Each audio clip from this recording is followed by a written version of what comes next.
Muy buenas tardes, bienvenidos de nuevo a Negocios Televisión, bienvenidos al espacio informativo mirando ya a la actualidad, a las últimas horas pendientes de lo que sucede en Oriente Medio, de la retirada de Estados Unidos de Níger o de la reacción de Rusia a las elecciones europeas. Empezamos apuntando al ministro de Asuntos Exteriores israelí, Israel Katz, ha mofado del resultado cosechado por el PSOE y Sumar en las elecciones europeas de este domingo, esgrimiendo que su respaldo al grupo de Hamás por haber reconocido a Palestina ha sido castigado por los electores. Dice que los españoles han castigado a la coalición de Pedro Sánchez y Yolanda Díaz con una rotunda derrota en las elecciones, es lo que escribe Katz en X, acompañando su mensaje con una imagen generada por inteligencia artificial en la que se ve al presidente del gobierno y a la vicepresidenta con las cabezas manchadas por huevos. Dice que resulta que abrazar a los asesinos de Hamás no compensa, es lo que incidía el propio Katz, que además vuelve así a la carta en sus críticas al gobierno español después del reconocimiento del Estado palestino el pasado 28 de mayo. El ministro de Exteriores ha etiquetado en su mensaje tanto al líder del PP, Alberto Núñez Feijóo, como al de Vox, Santiago Abascal. Pendientes también de Alemania, el gobierno federal alemán no va a celebrar elecciones anticipadas antes de las previstas para el otoño del próximo año, según afirma este lunes el portavoz del gobierno Steffen Hebestreit. Dice que este gobierno está haciendo todo lo posible para implementar las decisiones importantes que están pendientes, en lo que subraya el portavoz durante la conferencia de prensa en Berlín. Añade que esto va a seguir siendo el foco del gobierno a pesar del resultado de las elecciones al Parlamento Europeo. Varapalo para Scholz, también para Macron, pero Alemania se resiste, dice que no va a haber elecciones anticipadas. Hablamos también de Estados Unidos, de su retirada de Níger, que comenzó este viernes después de la confirmación del Departamento de Estado de Estados Unidos de que han comenzado a retirar equipo militar estadounidense y personal adicional de Níger. Dice que no tienen del todo claro cuántos efectivos han sido retirados o cuántos están saliendo actualmente, pero se sabe que Estados Unidos tiene cerca de 1.000 soldados en Níger. Saben además que Estados Unidos ha estado operando una base en Níger, específicamente en la ciudad de Agadez. Esta base ha sido utilizada como punto de vigilancia en la lucha contra los grupos yihadistas en la región del Sahel. Lo que está claro, dice Níger, es que no hay vuelta atrás en la decisión de retirar las fuerzas estadounidenses de Níger. Esta retirada coincide con informes de que algunas tropas rusas han sido bienvenidas precisamente en suelo de Níger. Miramos también a la reacción de Rusia a las elecciones europeas. Ha elogiado los avances de los partidos de extrema derecha en las elecciones de la Unión Europea tras los malos resultados de algunos de los partidarios más fuertes de Ucrania en Europa. Dmitry Medvedev es presidente suplente de Vladimir Putin y ahora su adjunto en el Consejo de Seguridad de Rusia ha dicho este lunes que los resultados reflejaban la política inepta de Francia y Alemania de brindar apoyo a Ucrania a costa de sus propios ciudadanos. El Kremlin ha dicho que estaba siguiendo de cerca los resultados de las elecciones europeas, así como los preparativos para una votación parlamentaria anticipada en la hostil Francia. Es lo que apunta Dmitry Peskov, portavoz del Kremlin. Dijo que los partidos de derecha pronto pisarían los talones a los partidarios de Ucrania en el Parlamento Europeo. Por su parte, el jefe de la Duma estatal rusa, Vyacheslav Volodin, ha escrito en Telegram que Macron y Scholz se aferran al poder con las últimas fuerzas que les quedan, aprovechando la oportunidad para atacar también al canciller alemán Olaf Scholz, cuyos socialistas quedaron terceros detrás de Derecha Alternativa para Alemania. Miramos también a Bielorrusia. Ha dicho este lunes que su ejército estaba participando en la segunda etapa de los ejercicios rusos ordenados por el presidente Vladimir Putin para practicar el despliegue de armas nucleares tácticas. La primera fase de los ejercicios tuvo lugar en el sur de Rusia el mes pasado, en el que los analistas nucleares dijeron que era una señal de advertencia de Putin para disuadir a Occidente de adentrarse más profundamente en la guerra en Ucrania. El ministro de Defensa bielorruso, el teniente general Víctor Trenin, ha dicho que los ejercicios eran una medida proactiva para aumentar su disposición a utilizar las llamadas armas de represalia. Hablamos también de Ucrania. Fuentes del canal de televisión británico Sky News informaron que el 9 de junio un avión de combate ucraniano alcanzó por primera vez un objetivo en territorio ruso. En concreto, un puesto de mando ruso fue atacado cerca de la ciudad de Belgorod. El 8 de junio las fuerzas ucranianas también atacaron un barco de desembarco ruso en el mar de Azov. Aunque todavía se están evaluando los daños, se confirma que se trata de un impacto directo. Dice Sky News que esta es la primera munición aérea de las Fuerzas Armadas ucranianas lanzada contra un objetivo dentro de Rusia. Una fuente militar ucraniana añadió que en la tarde del 8 de junio las fuerzas ucranianas lanzaron un ataque coordinado contra un barco de desembarco ruso que se había trasladado recientemente al mar de Azov desde el Mar Negro. Este barco se convirtió en el quinto de los 7 barcos de desembarco de clase Ropucha que fueron hundidos o inservibles por los ataques ucranianos, según apuntaba esta fuente.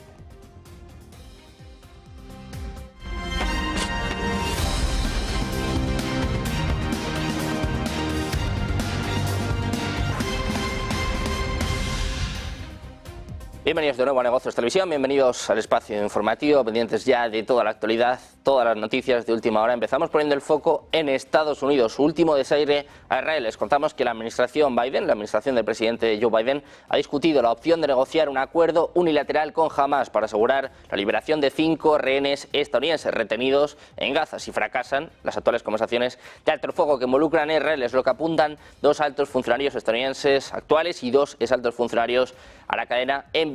Tales negociaciones no incluirían a Israel y se llevarían a cabo a través de interlocutores cataríes, como lo han sido las conversaciones actuales, según apuntaban los funcionarios, todos los cuales han sido informados sobre las discusiones. Estos funcionarios de la Casa Blanca declinaron hacer comentarios. La administración Biden ha dicho que cree que Hamás tiene rehenes a 5 estadounidenses que fueron secuestrados durante el ataque terrorista del 7 de octubre contra Israel. Los funcionarios estadounidenses también esperan recuperar los restos de otros 3 ciudadanos estadounidenses que se cree que fueron asesinados ese día por Hamás, que luego llevó sus cuerpos a Gaza. Los funcionarios no sabían qué podría dar Estados Unidos a Hamás a cambio de la liberación de estos 5 rehenes, pero dijeron que Hamás podría tener un incentivo para cerrar un acuerdo unilateral con Estados Unidos, porque hacerlo probablemente tensaría más las relaciones entre Estados Unidos e Israel y ejercería presión política interna adicional sobre el primer ministro israelí Benjamin Netanyahu.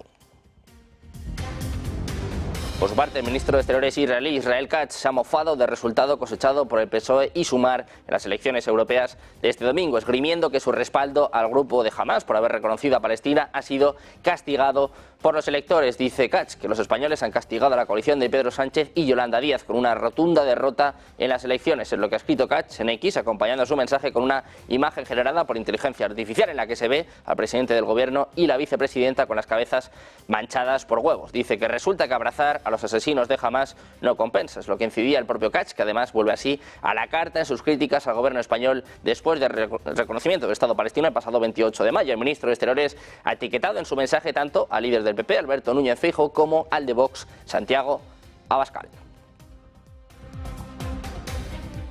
Miramos también al secretario de Estado de Estados Unidos, Antony Blinken, ha llegado hoy a El Cairo en un momento crítico en el que Washington busca incrementar la presión sobre Israel y Hamás para alcanzar un alto el fuego en Gaza y asegurarse de que la guerra no se extienda al Líbano. Esta es la 8ª visita de Blinken a la región desde los ataques del 7 de octubre, una gira por Oriente Medio que le va a llevar también a Israel, Jordania y Qatar esta semana. Todo esto después de que el presidente Joe Biden expusiera una propuesta de alto el fuego en 3 fases para acabar con las hostilidades en la franja, donde la ofensiva israelí ha matado ya a más de 37.000 personas. Además, esta visita de Blinken se produce tras la dimisión de Benny Gantz, que deja así el gobierno de Benjamin Netanyahu en manos de la extrema derecha, en plena guerra y con el peligro de una escalada con Hezbollah en Líbano.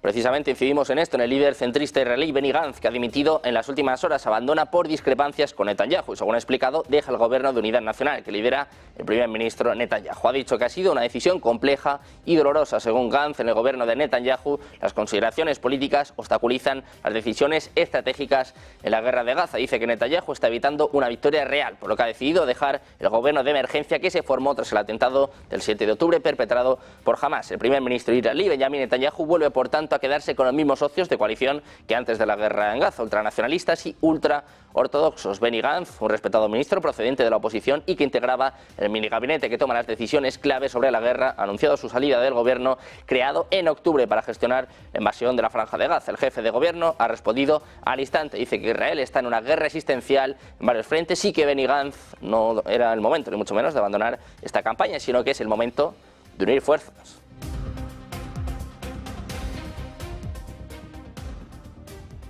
Hay reacción ya por parte de Irán. Su gobierno ha afirmado este lunes que la reciente dimisión de Benny Gantz y de Gaidei Eisenkot del gabinete de guerra creado en Israel tras los ataques del 7 de octubre muestran el colapso interno de las autoridades israelíes. El portavoz del Ministerio de Exteriores iraní, Nasser Kanani, ha recalcado que el traslado de unos pocos asesinos desde el gabinete del régimen sionista no va a cambiar la situación en Palestina, al tiempo que ha reiterado que el ejército israelí ha cometido crímenes de guerra en el marco de su ofensiva contra la franja de Gaza. Es lo que recoge la agencia iraní de noticias MER. Kanani ha subrayado además que estos crímenes de guerra han sido perpetrados con apoyo total del gobierno estadounidense. Dice que durante este periodo Estados Unidos ha dado a este régimen apoyo militar, político y a nivel de propaganda, antes de apuntar que no hay pruebas de que Estados Unidos sea serio a la hora de buscar un alto el fuego. Hablamos también de Corea del Norte. Ha enviado otro lote de globos llenos de basura a través de la frontera intercoreana durante la noche del lunes, según informa Yonhap, citando al ejército de Corea del Sur. Los 310 globos estaban llenos de plástico y papel de desecho, sin añadir ningún material tóxico a la mezcla, según el Estado Mayor Conjunto. Esta medida marca la reanudación de la campaña de globos de ojo por ojo de Pyongyang, que comenzó el 28 de mayo debido a los folletos antinorte de activistas en Corea del Sur.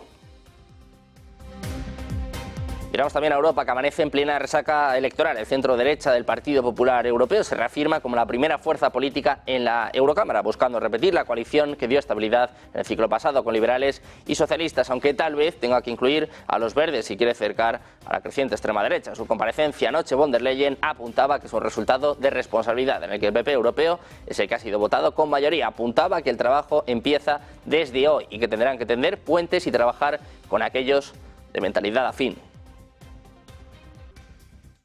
Pues es un reflejo de responsabilidad.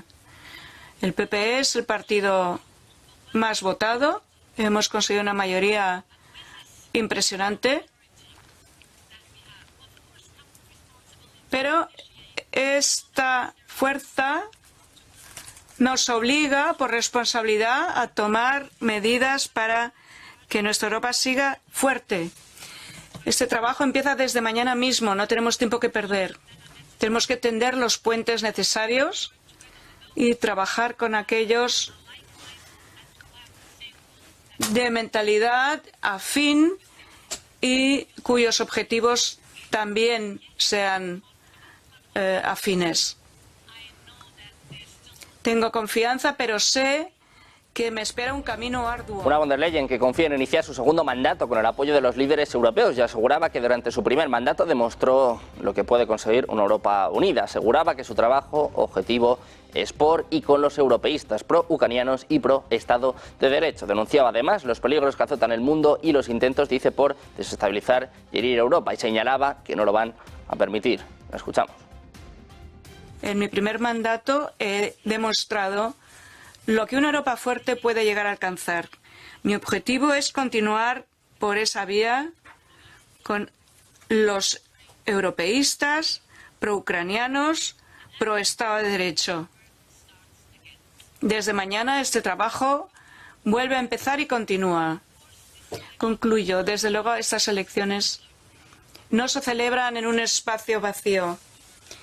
El mundo que nos rodea sufre todo tipo de sacudidas, tanto de dentro como de fuera. Choques que tratan de desestabilizar nuestras sociedades y que tratan de herir a Europa. Pero nosotros nunca permitiremos que esto suceda. Por eso, luchamos todos los días por una Europa fuerte. Este resultado electoral demuestra que la mayoría de los europeos desea una Europa poderosa y fuerte. Un resultado electoral que dejó un gran damnificado, un gran perdedor, sin duda. Hablamos del presidente francés, Emmanuel Macron. Hacemos una pausa, 2 minutos, y les contamos la reacción de Francia. Están en estado de shock. Una pausa, 2 minutos, y enseguida se lo contamos en Negocios Televisión.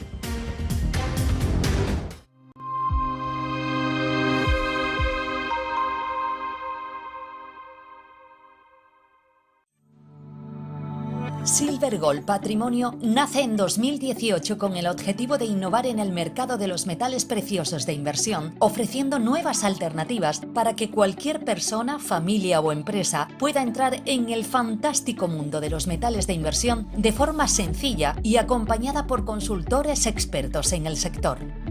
Silver Gold Patrimonio quiere avanzar contigo.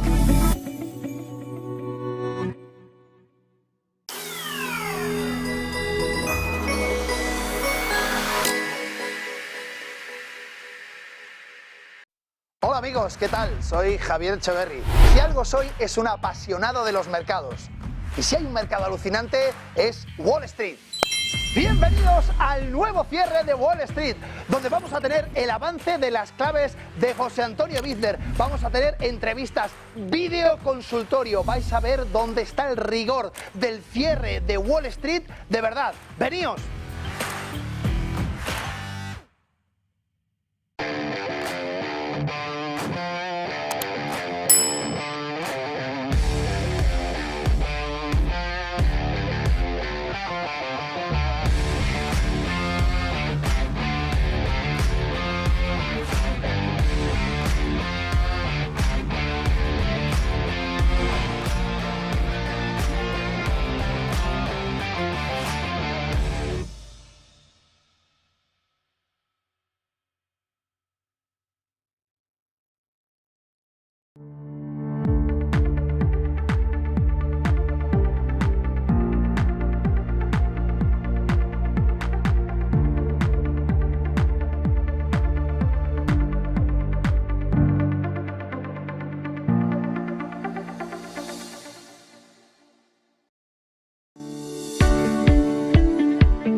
Cuando hablamos de deuda, a menudo no tenemos muy claro de qué estamos hablando, y es que existen distintos tipos de deuda.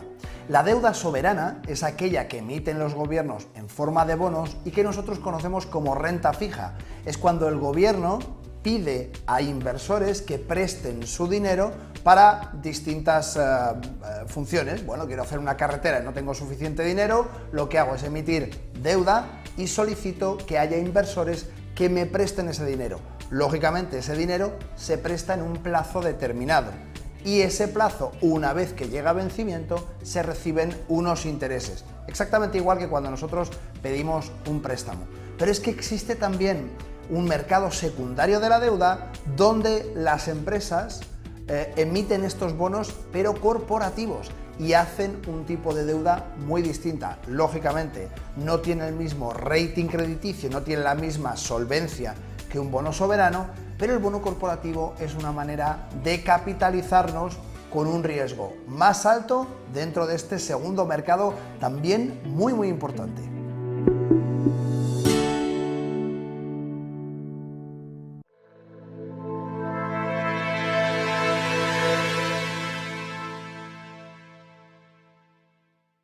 Ya estamos de vuelta en Negocios Televisión, pendientes de la actualidad, también del análisis de estas elecciones europeas que han dejado un gran perdedor. Hablamos del presidente francés, de Emmanuel Macron. Después de conocerse los resultados preliminares, ha reconocido la derrota de su coalición, que dentro de Francia sucumbió ante el Partido de Agrupación Nacional de Marine Le Pen, que obtuvo la victoria con el 32,4% de los votos, doblando la preferencia popular de Renacimiento. El partido oficialista, el presidente de Francia, Emmanuel Macron, anunció la disolución de la Asamblea Nacional, el Parlamento francés, y la convocatoria de elecciones legislativas. El anuncio lo lanzaba después de conocer los sondeos de las elecciones a la Cámara Europea en Francia, que daban la victoria con el 31,5% de los votos al partido de Marine Le Pen. En concreto, este partido de Agrupación Nacional lograba casi un tercio de votos en los comicios al Parlamento Europeo en Francia. En su discurso, el jefe del Elíseo apuntaba a que la principal lección de estas elecciones europeas es que los partidos que defienden Europa, incluida la mayoría presidencial, están en peligro. Macron anunciaba así que va a convocar a nuevas elecciones legislativas para el próximo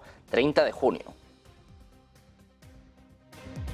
Precisamente, el presidente francés ha expresado este lunes su confianza en la capacidad de la ciudadanía gala a tomar la decisión más justa en las próximas elecciones legislativas, horas después de adelantar esta cita ante la aplastante victoria de Marine Le Pen. Dice que los franceses van a estar llamados a las urnas el 30 de junio y el 7 de julio para elegir a los miembros de la Asamblea Nacional, apenas 2 años después de los últimos comicios. Macron lo anunció este domingo después de la difusión de los primeros sondeos a pie de urna, que ya anticipaban una noche aciaga para su movimiento político. Dice Macron que confía en la capacidad del pueblo francés de tomar la decisión más justa para sí mismo y para las generaciones futuras, es lo que afirmaba en un mensaje divulgado este lunes en redes sociales, y en el que ha alegado que su única ambición pasa por ser útil a Francia. Una Francia que sigue conmocionada. La alcaldesa de París, Anne Hidalgo, ha subrayado este lunes que la decisión de programar elecciones anticipadas antes de los Juegos Olímpicos de verano en la capital francesa es extremadamente inquietante. Dice que, como mucha gente, se quedó estupefacta al oír al presidente Macron que iba a disolver el Parlamento, lo que subraya la alcaldesa, señalando que estaba preocupada por el resultado parlamentario europeo, que supuso un resultado aplastante para el gobernante partido Renacimiento. Las elecciones parlamentarias de 2 vueltas en Francia están programadas para el 30 de junio y el 7 de julio, pocas semanas antes del inicio de los Juegos Olímpicos de París, que tendrán lugar el próximo 26 de julio. También en shock está Alemania. El primer ministro bávaro Markus Söder ha pedido al gobierno alemán disolver el Parlamento y celebrar elecciones anticipadas después del fracaso de la coalición gobernante en las elecciones al Parlamento Europeo. En esencia, dice que este gobierno ha llegado a su fin y que ahora debería ser como en Francia, donde hubo demandas de elecciones anticipadas y Macron las anunció. Söder representa el bloque CDU-CSU, que gana las elecciones al Parlamento Europeo muy por delante de sus competidores de la coalición actualmente gobernante. Al parecer, en Alemania no va a haber elecciones anticipadas a pesar del fracaso de la coalición gobernante durante la votación en el Parlamento Europeo. El gabinete de ministros alemán afirma que no están considerando esta opción. Mientras tanto, en Estados Unidos, su presidente Joe Biden ha adelantado este domingo que ha llegado a un acuerdo con su homólogo francés Emmanuel Macron sobre el uso de activos rusos congelados para ayudar a Ucrania. Se ha preguntado por reporteros sobre si había discutido este tema en un encuentro con Macron y si se alcanzó un pacto sobre cómo usarlos. Biden ha respondido que sí. La visita de 5 días de Biden a Francia, que arrancaba con los actos de conmemoración del 80 aniversario del desembarco de Normandía, ha culminado este sábado en París con una intensa jornada junto a Macron en la que ambos han intentado sincronizar posiciones respecto a los dos conflictos que marcan la actualidad, Gaza y Ucrania. Todo esto antes de la cumbre del G7 en Italia de la próxima semana y sobre todo ha replanteado el futuro de las relaciones transatlánticas en un contexto de amenaza de vuelta de Trump a la Casa Blanca. Macron y Biden ya habían limado diferencias en los últimos tiempos, sobre todo en cuanto a las posiciones geopolíticas, pero esto ha servido para revitalizar aún más una relación que no empezó bien al principio y que ha ido mejorando con el paso del tiempo. Precisamente en Estados Unidos ponemos el foco en Níger. Les contamos que la retirada de las tropas estadounidenses comenzó este viernes. También hay confirmación del Departamento de Defensa de Estados Unidos de que han comenzado a retirar equipo militar estadounidense y personal adicional de Níger. Todavía no está claro cuántos efectivos han sido retirados o cuántos están saliendo actualmente, pero se sabe que Estados Unidos tiene cerca de 1000 soldados en Níger. Se sabe además que han estado operando una base en Níger, específicamente en la ciudad de Agadez. Esta base ha sido utilizada como punto de vigilancia en la lucha contra los grupos yihadistas en la región del Sahel. Lo que está claro es que no hay vuelta atrás en la decisión de retirar las fuerzas militares estadounidenses de Níger. Una retirada que coincide con informes de que algunas tropas rusas han sido bienvenidas precisamente en suelo de Níger.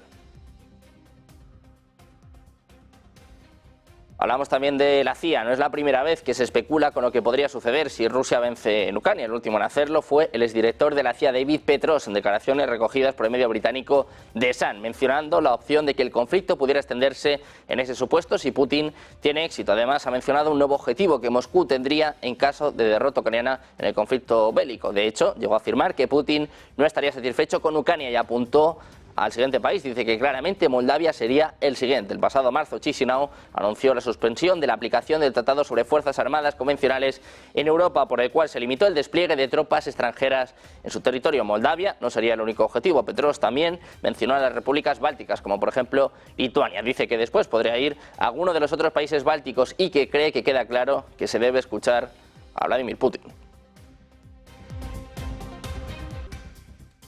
Pendientes también de la tensión entre Rusia y Estados Unidos, les contábamos la semana pasada la visita que se espera en territorio cubano. Se espera un submarino nuclear ruso, también hasta 3 buques. El gobierno de Estados Unidos ha descartado que la próxima llegada al puerto de La Habana, en Cuba, de 3 barcos y un submarino nuclear ruso suponga una amenaza directa para su seguridad, pues considera que forman parte de las maniobras militares regulares de Rusia, después de que el gobierno cubano confirmara el jueves la visita de los vehículos rusos entre el 12 y el 17 de junio. Fuentes del Pentágono han dicho a la agencia EFE que no les preocupan estos ejercicios. Dicen literalmente que los despliegues de Rusia son parte de una actividad naval rutinaria y que no les preocupa, ya que no representan una amenaza directa para Estados Unidos. El Departamento de Defensa prevé que Rusia va a llevar a cabo en verano una intensa actividad naval cerca de Estados Unidos, que podría culminar con un ejercicio a escala global en otoño. Esta actividad naval incluiría escalas de buques rusos en puertos de Cuba y posiblemente también de Venezuela, así como algunos ejercicios aéreos en el Caribe. Para las fuentes del Pentágono, esta no es ni mucho menos la primera vez que Rusia navega por el Caribe o hace escala en Cuba. Unos ejercicios que han ocurrido con regularidad desde la administración de George Bush de 2001 a 2009 hasta hoy. También dijeron que Estados Unidos espera de cara al futuro que se produzcan más ejercicios militares rusos en esta zona debido al apoyo estadounidense a Ucrania. Miramos también a Serbia. Su presidente Vučić está hablando de la tercera guerra mundial en Europa. Dice que estamos a meses de una guerra a gran escala entre la OTAN y Rusia. Añade que todos los indicios apuntan a una gran guerra en Europa. Dice literalmente, nos dirigimos a una catástrofe mayor y parece que el tren ya salió de la estación y ya no se puede detener. Dice que ya nadie en Occidente habla de paz, solo de más guerra. Añade el propio presidente serbio que Occidente cree que puede ganar y eliminar a Rusia, pero cree que está equivocada. Ambas partes ahora creen que es existencial para ellos, así que dice, no creo que encuentren otra solución que la guerra y todo está en juego. El presidente serbio dice que en Europa los líderes actúan como los grandes héroes, pero que no son honestos, sino dicen a sus ciudadanos que todos van a pagar un alto precio si llega la guerra. Serbia alerta, habla de una tercera guerra mundial en Europa, dice que estamos a meses de una guerra a gran escala entre Rusia y la OTAN. Precisamente Rusia, que ha elogiado en las últimas horas los avances de los partidos de extrema derecha en las elecciones de la Unión Europea después de los malos resultados de algunos de los partidarios más fuertes de Ucrania en Europa. Dmitry Medvedev, expresidente ruso y además adjunto de Putin ahora en el Consejo de Seguridad de Rusia, ha dicho este lunes que los resultados reflejaban la política inepta de Francia y Alemania de brindar apoyo a Ucrania a costa de sus propios ciudadanos. El Kremlin ha dicho que estaba siguiendo de cerca los resultados de las elecciones de la Unión Europea, así como los preparativos para una votación parlamentaria anticipada en la hostil Francia. Es lo que decía Dmitry Peskov, portavoz del Kremlin, que además apuntaba que los partidos de derecha pronto pisarían los talones a los partidarios de Ucrania en el Parlamento Europeo. Por su parte, el jefe de la Duma estatal rusa, Vyacheslav Volodin, ha escrito en Telegram que Macron y Scholz se aferran al poder con las últimas fuerzas que les quedan, aprovechando la oportunidad para atacar también al canciller alemán Olaf Scholz, cuyos socialistas quedaron terceros detrás del lejano derecha Alternativa para Alemania. Dice Volodin que lo correcto para ellos sería renunciar y dejar de burlarse de sus ciudadanos. Es lo que apuntaba Volodin, que preside la Cámara Baja del Parlamento ruso desde 2016. Es uno de los más cercanos a Putin. Según Volodin, los resultados electorales tanto en Francia como en Alemania no fueron sorprendentes, dado que la economía está estancada, hay una crisis migratoria y los países están envueltos en una guerra en Ucrania contra sus propios intereses nacionales. Pendientes del conflicto en Ucrania, les contamos que las fuerzas rusas parecen estar avanzando hacia su antiguo objetivo de capturar la estratégica ciudad ucraniana de Chasiv Yar, según informes del domingo de ambos lados del conflicto, que dura más de 2 años. Chasiv Yar se encuentra en un terreno elevado, unos 20 kilómetros al oeste de Bakhmut, una ciudad que las fuerzas rusas tomaron hace un año, después de meses de batallas que arrasaron casi todos sus edificios. Ambas partes lo consideran posible punto de partida para que Rusia avance hacia las ciudades claves de Kramatorsk y Sloviansk. El medio de comunicación ucraniano, Ukrainska Pravda, citó a una fuente militar y a un bloguero diciendo que las fuerzas rusas habían comenzado a ocupar un distrito de la ciudad junto a un canal. Dicen que durante la semana pasada hubo más de 1.500 casos de bombardeos de las afueras de Chasiv Yar de norte a sur. La fuente dijo que las tropas rusas estaban usando bombas aéreas guiadas para despejar áreas a lo largo de una carretera principal y con el apoyo de múltiples misiles de largo alcance y drones han comenzado a avanzar y fortalecer sus fuerzas.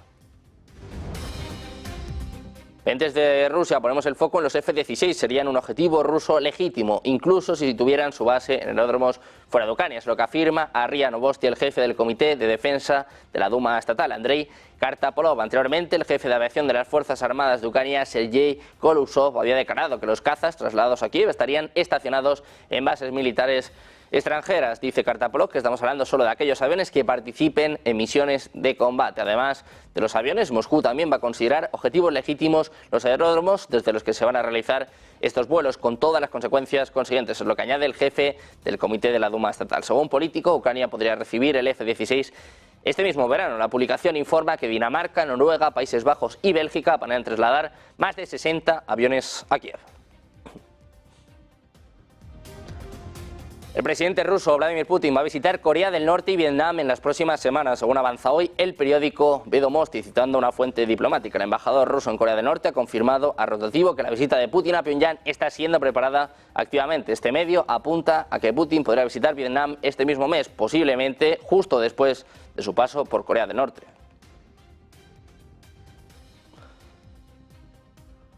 Pendientes también de Bielorrusia, de la segunda fase de los ejercicios con armas nucleares. Zelensky alertando del punto crítico dentro de Ucrania en estos momentos. Hacemos una pausa, 2 minutos, y enseguida les contamos todo en Negocios Televisión.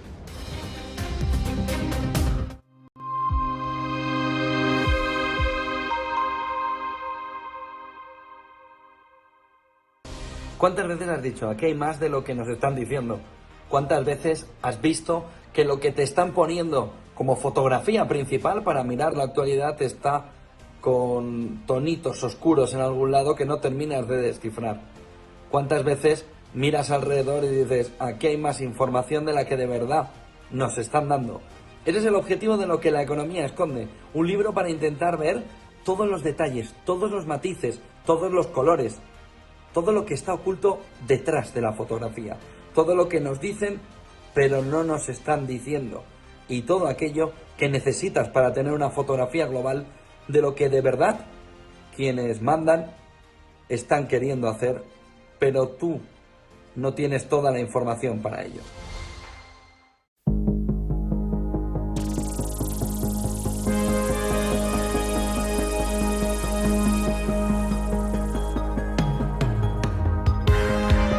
En un momento momento en el que parece que se cierra el debate público y cada vez es más difícil encontrar libre contraposición de ideas, viene Origen, un programa de debate donde vamos a tratar de ofrecerles a todos ustedes las claves con fundamento, con respeto y con criterio de la actualidad política, económica y social. Libre contraposición de ideas, diferentes puntos de vista, siempre con los mejores expertos y analistas de las situaciones que abordemos. En directo todos los lunes de 10 a 12, así que les veo el próximo lunes en Origen.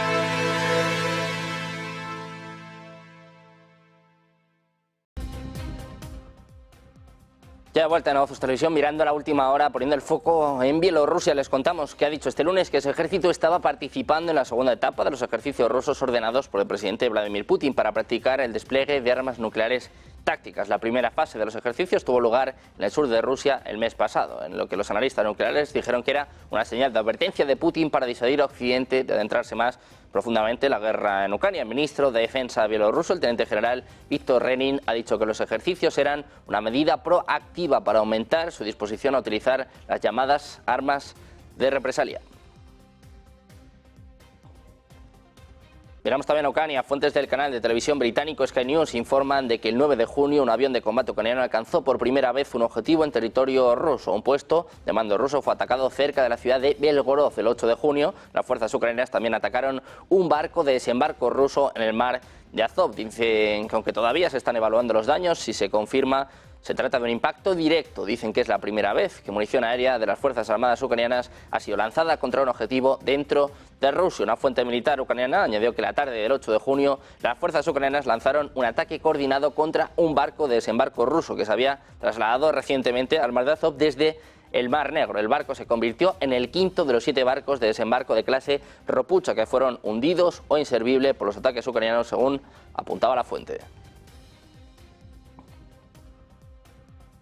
Precisamente las fuerzas ucranianas dicen que han atacado por primera vez un avión de combate ruso Sukhoi Su-57 de última generación en una base aérea dentro de Rusia. Es lo que informa la agencia de inteligencia de defensa GUR de Kiev, mostrando imágenes de satélite que, según dijo, confirmaban este impacto. En una publicación de Telegram, el GUR no especificó cómo fue atacado el Su-57 ni por qué unidad del ejército ucraniano. Un popular bloguero militar ruso dijo que se centra en la aviación y que además el informe era correcto y que había sido alcanzado por un dron. Ucrania ha estado luchando contra Rusia desde febrero de 2022. Ambas partes realizan ataques regulares a cientos de kilómetros de territorio enemigo con misiles y drones. Ucrania, que además carece del vasto arsenal de misiles del que dispone Moscú, se ha centrado en fabricar drones de largo alcance para atacar objetivos en el interior de Rusia. Este bloguero dijo que el avión de combate fue alcanzado por metralla y que actualmente se estaban evaluando los daños para ver si el avión podría repararse. Dijo que si el avión se considera irreparable sería la primera pérdida en combate de un Su-57. Precisamente el presidente ucraniano Volodymyr Zelensky ha señalado este lunes, tras reunirse con el jefe de las Fuerzas Armadas, Oleksandr Syrskyi, que la situación más difícil en el frente de batalla se concentra actualmente en la región de Donetsk, en el este del país. Dice Zelensky, comencé el día con un informe del comandante jefe con detalles de todas las direcciones. La región de Donetsk es la más difícil. Las fuerzas de defensa de Ucrania están haciendo todo lo posible para estabilizar y proteger nuestras posiciones, es lo que indicaba Zelensky en un mensaje en Telegram. Agregó que en la región de Sumy, en el norte, las fuerzas ucranianas están en pleno control de la situación y precisó que los grupos de sabotaje rusos están y seguirán siendo destruidos. Entes también de Suiza ha confirmado que 90 estados y organizaciones se han inscrito hasta ahora para participar en esta cumbre destinada a allanar el camino para la paz en Ucrania, que Suiza va a acoger los días 15 y 16 de junio, es lo que apunta el gobierno suizo este lunes, según informa Reuters. Rusia no se ha invitado a esta cumbre que se va a celebrar en el centro de Suiza, pero el gobierno ha indicado en un comunicado que la reunión tendrá por objetivo definir conjuntamente una hoja de ruta sobre cómo implicar tanto a Rusia como a Ucrania en un futuro proceso de paz. Suiza aceptó en enero acoger esta cumbre a instancias del presidente presidente ucraniano Volodymyr Zelensky ha intentado recabar apoyos para la misma entre países que mantienen mejores relaciones con Moscú que las principales potencias occidentales. Por su parte, Rusia ha tachado esta cumbre de pérdida de tiempo. No fue invitada a participar, según Suiza, porque había manifestado que no tenía interés en asistir. Su ausencia ha animado a poderosos aliados, como por ejemplo el caso de China, a afirmar que las conversaciones de paz solo tienen sentido si participan ambas partes, tanto Rusia como Ucrania.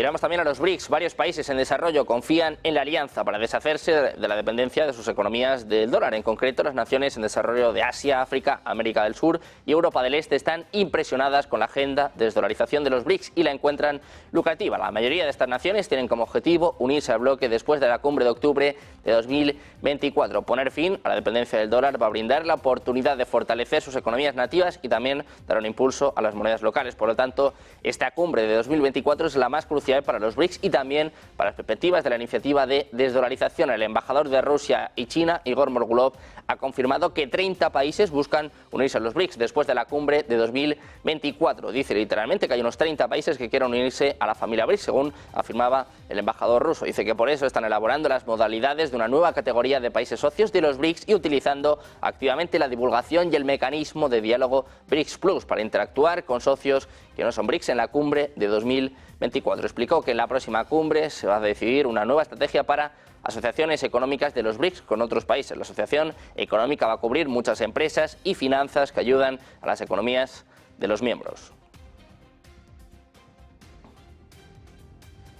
Mientras tanto, el G7 se prepara para lanzar una serie de advertencias sobre los bancos pequeños de China. Según fuentes citadas por Reuters, esta semana, durante la cumbre que van a celebrar en Italia entre el 13 y el 15 de junio, van a enviar una nueva y dura advertencia para que dejen de ayudar a Rusia a evadir las sanciones occidentales. Se espera que los líderes se centren en gran medida durante sus reuniones privadas en la amenaza que representa el floreciente comercio chino-ruso para la lucha en Ucrania y qué hacer a este respecto. Es probable que esas conversaciones den lugar a declaraciones públicas sobre el tema que involucra a los bancos chinos, según las fuentes citadas. Eso sí, no se espera que Estados Unidos y sus socios del G7 puedan en los próximos días adoptar ninguna medida punitiva inmediata contra ningún banco durante la cumbre, como por ejemplo restringir su acceso al sistema de mensajería SWIFT o cortar el acceso al dólar. Se dice que su atención se va a centrar en instituciones más pequeñas, no en los bancos chinos más grandes. Miramos también al Fondo Monetario Internacional. Ha instado a Estados Unidos a reducir su creciente carga fiscal, haciendo hincapié en el hecho de que el fuerte crecimiento económico que registra le da amplio espacio para controlar el gasto y aumentar los impuestos. En una entrevista a Financial Times, Gita Gopinath, primera subdirectora gerente del fondo, ha subrayado que es hora de que las economías avanzadas inviertan en consolidación fiscal y aborden cómo planean reducir la carga de la deuda a los niveles anteriores a la pandemia. Sobre Estados Unidos ve un amplio terreno para que reduzcan el tamaño de sus déficits fiscales. Llamamiento que llega, según señala el diario, mientras economistas e inversores temen que años de despilfarro fiscal, tanto por parte de demócratas como de republicanos, estén acumulando problemas para la economía estadounidense. La Oficina de Presupuesto del Congreso, el organismo de control fiscal del gobierno federal, espera que la relación deuda-PIB se dispare en 2029 por encima de su máximo anterior de la época de la Segunda Guerra Mundial. Pronostica déficits de entre el 5,2 y el 6,3% en los próximos 10 años y los planes continúan en la misma dirección. El FMI dijo en su monitor fiscal de referencia publicado en abril que esperaba que Estados Unidos registrara un déficit fiscal del 7,1% el próximo año, más de 3 veces el promedio del 2% de otras economías avanzadas. Advirtió que los déficits fiscales tanto en Estados Unidos como en China planteaban riesgos significativos para la economía mundial. En la eurozona, la confianza de los inversores ha recuperado en junio, según muestra este lunes el último informe de Sentix. El índice de confianza pasó de un negativo 3,6% a un 0,3% en junio, positivo por primera vez desde febrero de 2022 y aumentando por octava vez consecutiva. El índice de situación actual en el mes informado mejoró 5,3 puntos en comparación con mayo, reduciéndose a 9 negativos, mientras que el índice de expectativas mejoró de 2,2 puntos hasta los 10. La economía alemana, dicen, tendría que enviar una señal para generar más impulsos. Sin embargo, esta señal aún no se ha materializado. La lenta mejora de la situación actual es sin duda uno de los principales argumentos a favor de que el BCE pueda reducir aún más los tipos de interés. Sin embargo, la ventana de oportunidad para esto no parece ser demasiado grande, según señala el informe.